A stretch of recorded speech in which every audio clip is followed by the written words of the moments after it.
What are the thoughts that's coming up with the bullying still? The residue. Just bad things that happen in high school. Do you still wish ill will for the kids that was Uh, bullying you? no. Anything else that you want to happen with these memories? Um, I just want the memories to go away.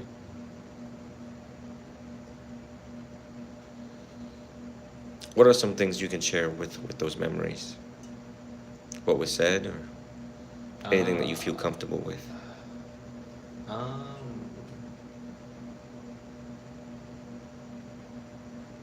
But if I, it's too personal, then you don't have to share it. it's too personal. Okay, all right. So you don't have any ill will towards the aggressors? No.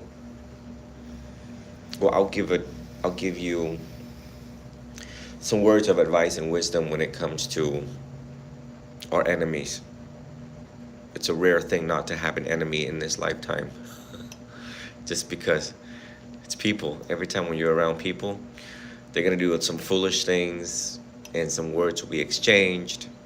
Some actions will be unacceptable, and somewhere down the line, enemies get created uh, by and through the transaction and exchange of humans. So there are some comforting philosophy behind the existence of enemies, the existence of aggressors, or the existence of ill will against people who have been aggressors to us. Is that number one, the rotten fruit will fall on its own. You know what that means? That it'll come back to them.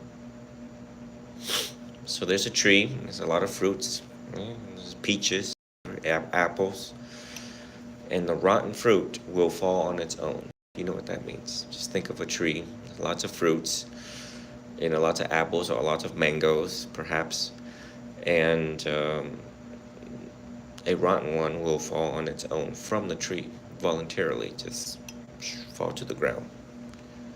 Can you think of what that means?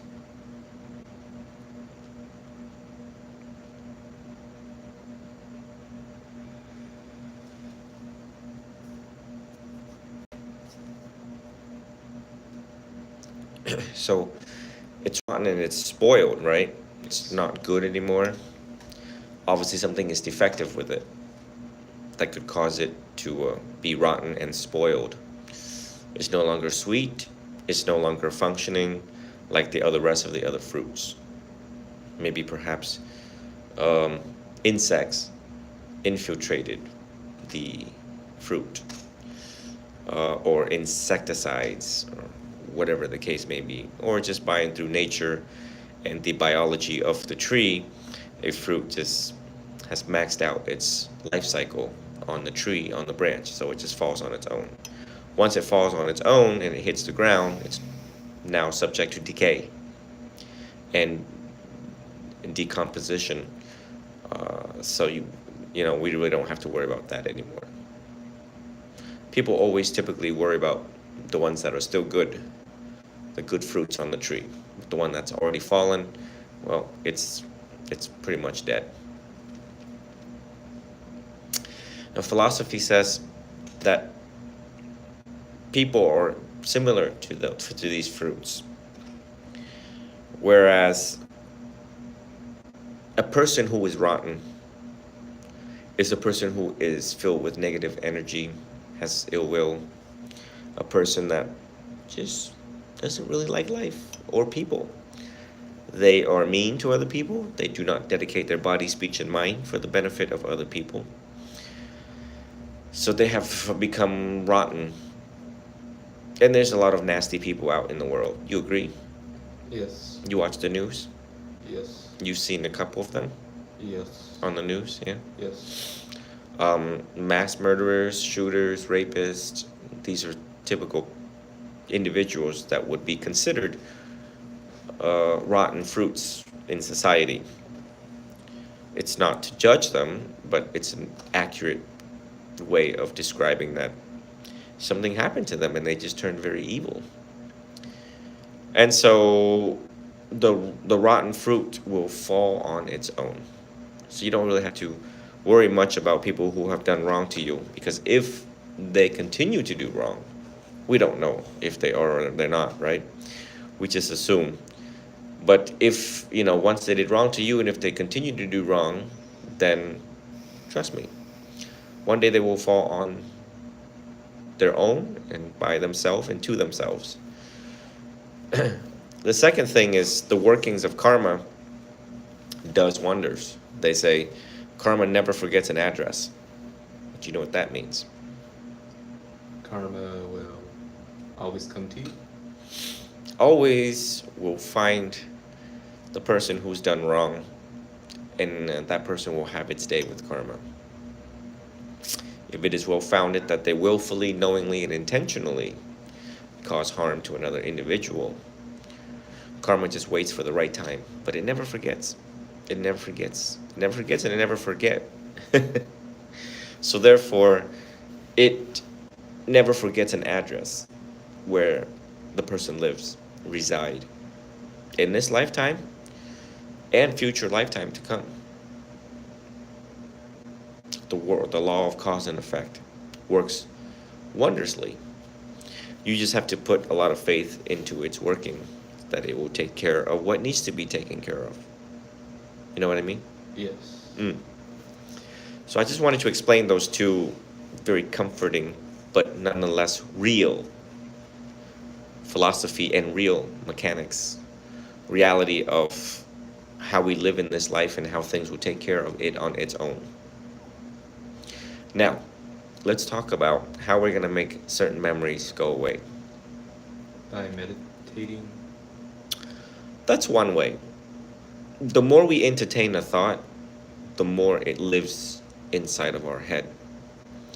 The more, so with mindfulness, meaning to pay attention to them when they come. Try not to attach onto these thoughts and these memories.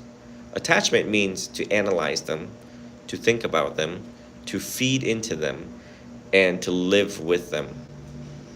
And you must redirect your mind to what is most important, what we're doing here, which is, if there's any other memories that has not come out on paper, you must put it in paper. I'll do that. Because the more you put it on paper, the details of what happened, the more it no longer lives in your mind. It's now being your thoughts and feelings being reduced down to paper. And it has a very unique way of reducing the intensity and the frequency as it comes to your mind. Okay, I'll do that.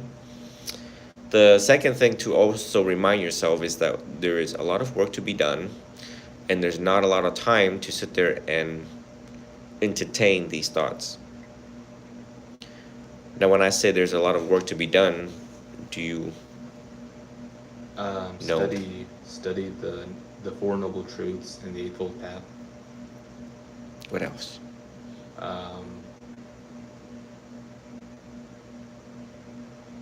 Oh yeah, write the thoughts down more in the journal, and What do you, let me ask you this, because I'm just testing your memory. Last week we gave you guided meditations with explanation, with practice and explanation of the guided meditation. Do you remember the details of the instructions and explanations of the guided meditation? yes. I think we talked about earlier with Lee was the 3 deep breaths, the first 3 deep breaths, and then after 3 you just close your eyes and do this.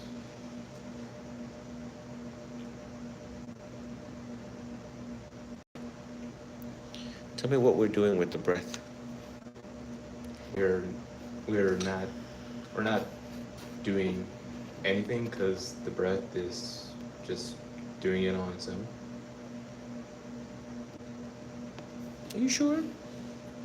So last week I gave a very thorough explanation of what to do with the breath. Like right now we're breathing, and like I said, after the first three, you just close your eyes and do this. Do you remember anything I said about the the uh, the tummy? Okay, so you told me last week to put my hand on my stomach and see um, how the breathing is affecting it. Right, right. Do you remember what the instructions were in regards to the diaphragm, the abdomen? Um, I think it was just feel your stomach and feel how it's moving. Mm. Okay. So we see clearly that we are forgetful, right? Yes. You see that you are forgetful, Yes. right? So what are some ways to combat this forgetfulness? I have to take notes. Mm. So from now on, every Sunday, make sure you reflect. Do you know what the word reflect means? Like remember everything that just happened. Right. Think about what we just said and what we just did, and to document it. It's kind of like report writing. Okay. Report writing. And so that it helps you remember what was being said in the session. Um, so when after 3 deep breaths and we just breathe normal without forcing the in breath or the out breath, we're watching the breath with our mind. The inhale and the exhale through our nostrils. We're trying to feel the sensation of the breath where the nostrils are and right above the upper lip. We try to note, keyword, we try to note whether it is long, short, okay? So we're not just leaving it alone, we're trying to watch it, we're trying to track it, examine it, track it. There's a lot to do with the breath rather than after your first 3 deep breaths to just breathe. You have to and so that's one technique, is to try to bring the sensation, bring all of your focus and sensation where the nostril is, upper lip, and feel the air coming in, feel the air coming out. When it comes to the abdomen, sometimes we lose track because of thoughts can come in as we're breathing, and as thoughts come in as we're breathing, we bring it back down to the abdomen, which is breathing in, I know I'm breathing in, breathing out, I know I'm breathing out, and feeling the abdomen rise and feeling the falling of the abdomen. That way, you're now reconnected with your body. Get what I'm saying? I understand. Right. Because if it is all analytical in your mind and you don't connect with the body, it's very easy for your mind to run around loosely. The mind can run around kind of like a monkey, unguarded, unrestrained. It can take you thoughts from the past to the future, back to the past. Anxiety about what's going to happen next, forward, and what has already happened. So when that happens, you place your hand on your abdomen to feel the rising and falling of the abdomen, rising and falling of the abdomen. But these are some of the basic things that you do in mindfulness of the breath. Now, when you were doing Butto, you remember what I said about the Butto technique in breath But, out breath To? I remember. Tell me. So when we close our eyes, we say bud, and then we breathe in, and then we say toe, and we do that 3 times. And after the third one, you still close your eyes, but you have to examine the breath and see how long or how short it is. What is Buddho? What does that mean? It means Buddha in Thailand. And a Buddha is The enlightened. one which knows. Right? A Buddha is one which knows. And when he's breathing, he knows that he's breathing. When he sits, he knows he's sitting. Everything he does, he knows exactly, precisely in that moment what he's doing. And anybody can be a Buddha? Correct. So, are you a Buddha? No. Not a Buddha. It takes a lot to be a Buddha.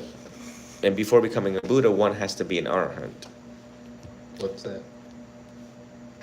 It's a fully enlightened being. And the difference between the two is one has to, an Arahant, so every Buddha was an Arahant, but not every Arahant becomes a Buddha. Okay? And the difference between the two of them is an Arahant just have to give up everything. They just need to give up greed, anger, and ignorance. A Buddha, having given up everything, also has to know everything. They have, it's a lot to study to become a Buddha. And a Buddha can recall past lives. It was by and through the mindfulness of the breath that the Buddha was able to see his past lives, because he has refined his mind with the breath, so calm and tranquil, serene, that he's able to see his past conditioning. So, are there Buddhas out there that are still alive and are out there? We don't know. We don't know. Is it possible for like a human right now to be a Buddha? Is it what? Is it possible for like a living person right now to be a Buddha? It's a possibility, yes, absolutely. Yeah, it's difficult to pinpoint them. There are living arhants, for sure, indefinite. And if you look up the elements, this is later in your practice, later in your studies, because right now we still have a lot of anxiety to deal with. But later down the studies, you can look up the 4 stages of enlightenment. And basically you just screen, if whoever you suspect is an arahant, there are questions that you ask, and there are things that you look for. But you also have to practice mindfulness of the breath to also know. One who has achieved peace will see peace in other people. Because if you don't practice and you just ask them, excuse me, are you an arahant? And if they say yes, it would be a lie. Then how do you know it's a lie? Get what I'm saying? I understand. So it's like how do you know if a doctor is real, or how do you know if a lawyer is real if you yourself haven't gone through the process, you know? So that is a whole new, entire, very long, big discussion, and it is not of importance right now for us to start tracking who is an arahant and how many are living in the world and how many Buddhas is roaming around on earth, because we still have active anxiety. Okay. Once that has resolved, then you are free with leisure time to investigate something that takes a very long time to investigate, very difficult to. You get what I'm saying? I get it. Okay. So back to Buddho is one which knows.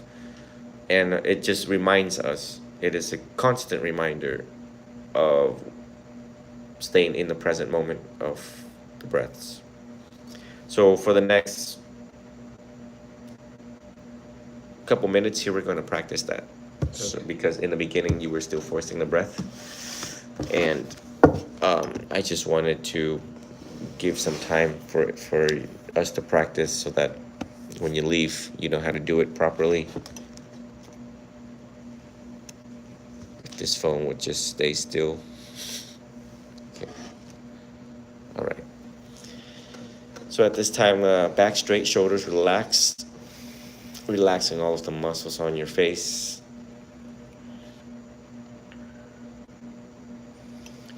We're going to take one deep breath this time, one deep breath. And when you're ready, you can do so.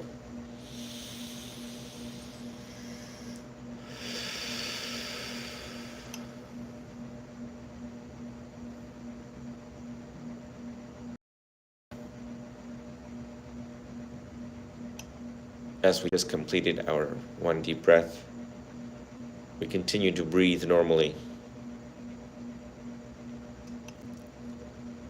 Each breath is different as you watch them. Some is short, some is long, some is shallow, some is deep, some is perhaps intense.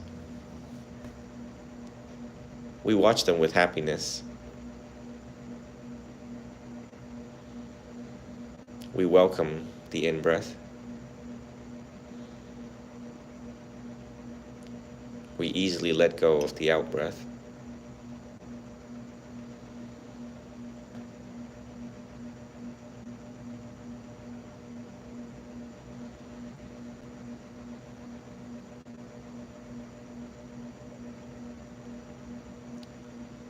Breathing in, you are at peace. Breathing out, you are at peace.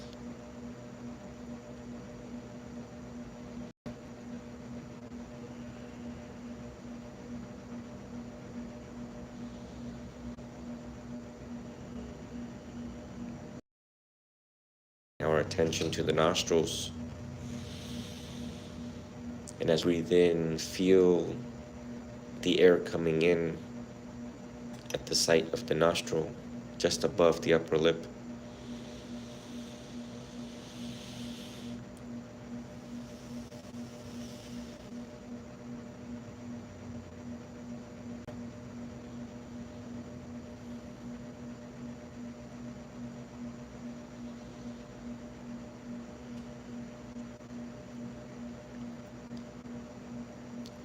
Try to listen to your breath, to bring in your ears the senses of hearing.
Periodically, you can take a deep breath to remind you that you are here.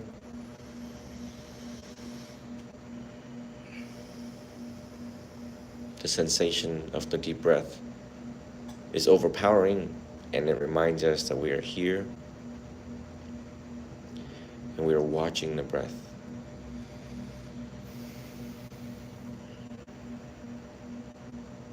We bring our attention and focus to the abdomen.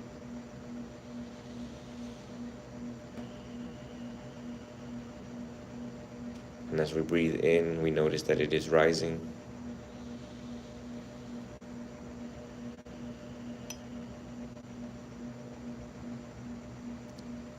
And as we breathe out, we feel a sense of relief.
We relax our concentration,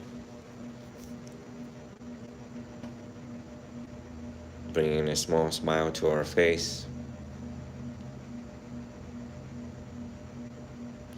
Slowly we open our eyes and arise from this meditation.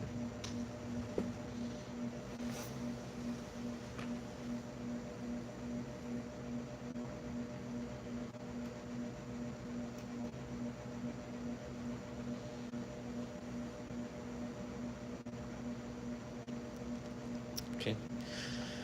So how many times have you been practicing meditation this past week?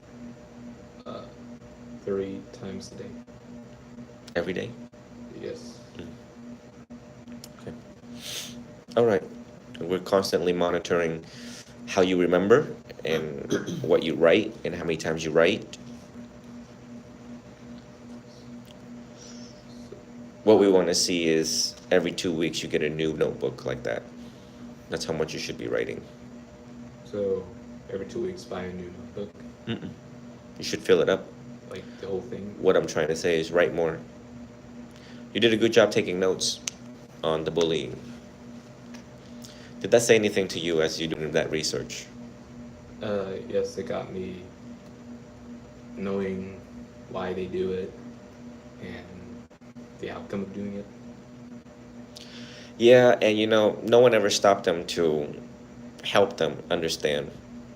It's a domino effect, you know. They were bullied, so they bullied you, but the guy who bullied them also was bullied, and it was a domino effect. Get what I'm saying? Yes. We call that samsara. We call that the cycle of continuous, vicious cycle of suffering.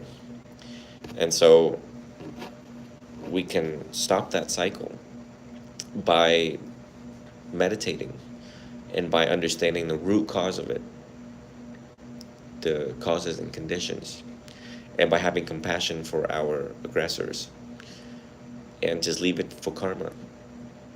We don't have to put too much effort into it anymore.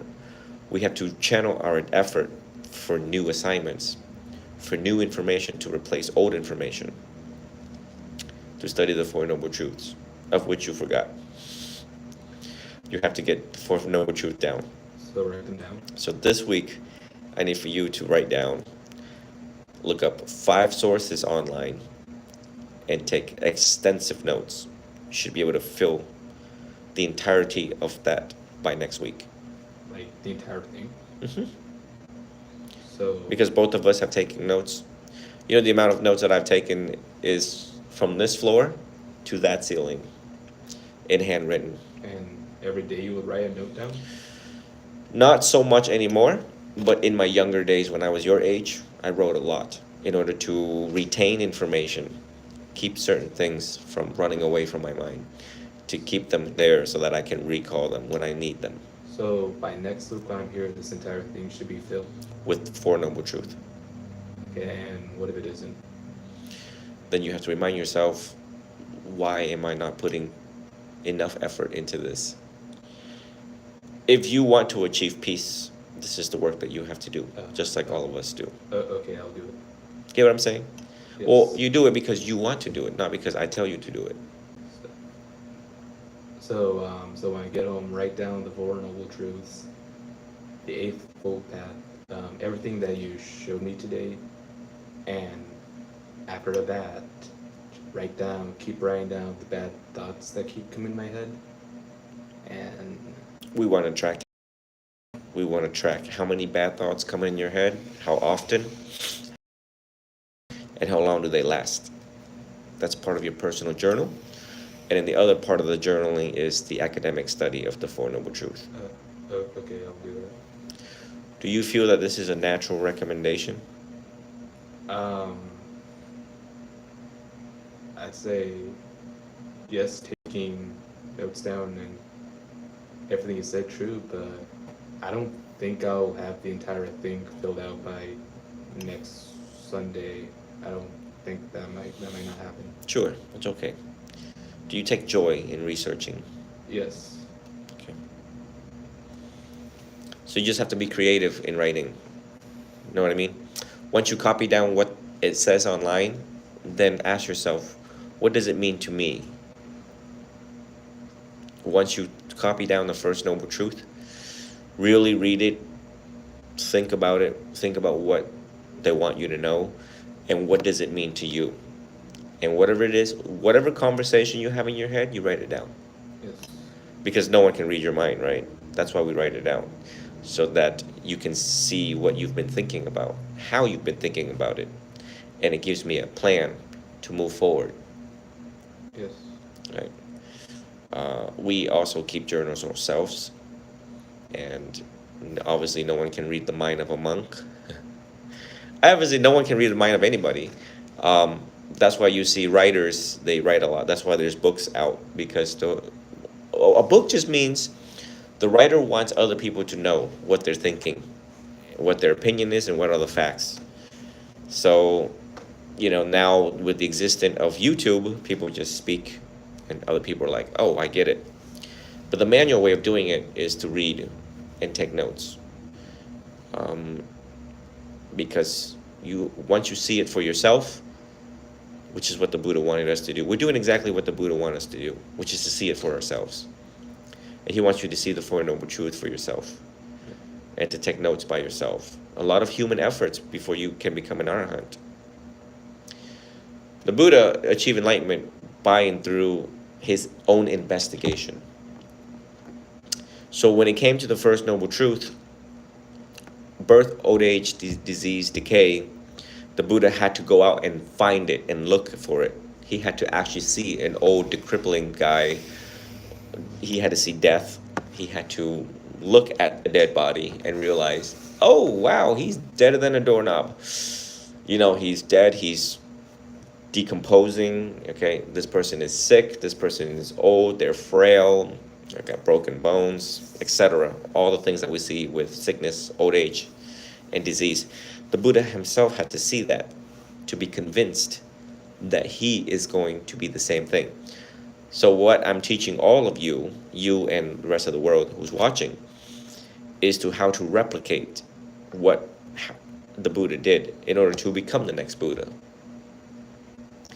So, but it can't just come from just looking at an online website and realize that, oh, I read it, so therefore I think I'm going to remember, but then in fact, you don't remember. It's too convenient. You have to put in the work. And next time I'll bring my folder with me. I have a couple of folders when I used to take notes. And you can see my handwriting in there, and my journals too. I have like this much journals in my room. Like this high. Most of them were scanned, but I still have a couple left to share with students like you, to inspire you to do the same. Trust me, I've done it. Trust me, no one wants to write. Trust me, it's very tedious and time-consuming and hard and difficult to look at the past and write about it. But I've done it, so I know the feeling behind it. So it's a necessary step and process. You understand? Yes. Any questions so far?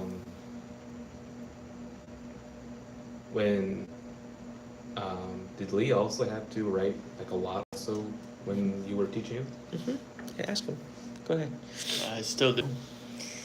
I still do because I'm still a novice and I'm still learning a lot of things. There's 84,000 teachings. Notwithstanding my own suffering and things that I've got to deal with on my own, as well as the teachings.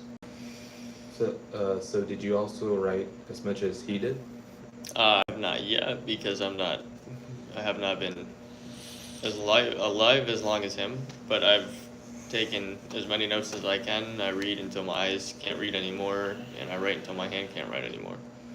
No, I've been doing it for 22 years. I've been meditating for 22 years. I've been taking notes and studying for 22 years. Now, obviously, he's only 21 years old. So I have been taking notes and everything ever since he's been alive, ever since he was still a sperm, a fetus in human biology. So so he's just trying to catch up as much as he can. He's realizing the magnitude of the work that needs to be done in order to become a Buddha. Now, I told you earlier, a Buddha is one that knows everything. So first and foremost, he needs to know his own teachings, the Dhamma, which is so far 84,000. So we all have a lot of work to do. It's a good challenge. I don't ever see that as a, oh my God, it's so big, I can't do it. It's impossible. No, it's very, very, very possible. And 22 years later, I'm still reading. You know, the great observing powers. What are we observing? The breath. This is all talks about the breath. Everything that I'm teaching you comes straight out of stuff like this. Right? See that lightning? I see it. People like, oh my God, why does a book have a lightning strike down the middle of the book? Well, when you watch a lightning, you're totally in the present moment. You're looking at the clouds, just waiting for it. Each breath is kind of like that. Each breath is like, it's right there. It's just right there. It's so immediate, so apparent, so obvious, and people miss it. It's the breath that makes you become an arahant. You want to become an arahant? It's in the breath. You want to become a Buddha? It's in the breath. Now, some secrets I don't tell you like this. Not yet, anyways.